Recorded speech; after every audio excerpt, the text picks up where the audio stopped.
Wali Kota Makassar Dani Pomanto kembali pertegas sikap Pemkot atas proyek kereta api di Makassar dalam pemaparannya di CEO Business Forum 2023. Proyek perkeretaapian di Sulsel belum sepenuhnya berjalan mulus. Persoalan konsep hingga masalah pembebasan lahan masih menjadi perdebatan antara pemangku kebijakan. Hal ini menjadi salah satu pembahasan dalam CEO Business Forum 2023 yang digelar di Hotel Novotel Grand Shaila Makassar.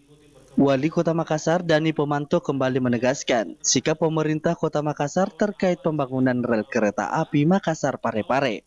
Dani menyebutkan pihaknya mendukung penuh kelanjutan proyek lintasan jalur kereta api di Makassar. Namun, ia kukuh harus dengan konsep elevated atau melayang. Penegasan itu diutarakan di hadapan pengusaha, bankir, dan awak media dalam gelaran CEO Business Forum di Novotel Grand Shaila Makassar.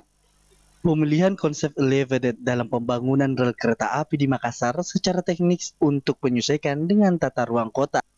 Dani menjelaskan beberapa hal yang menjadi pertimbangan mengapa mengharuskan elevated. Selain membutuhkan lahan yang lebih sedikit, konsep ini juga untuk menghindarkan masyarakat dari banjir.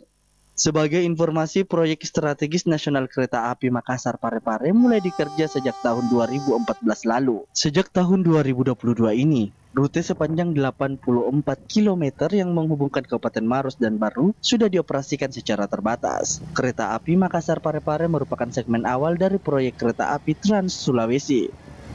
Tim Liputan Celebes TV.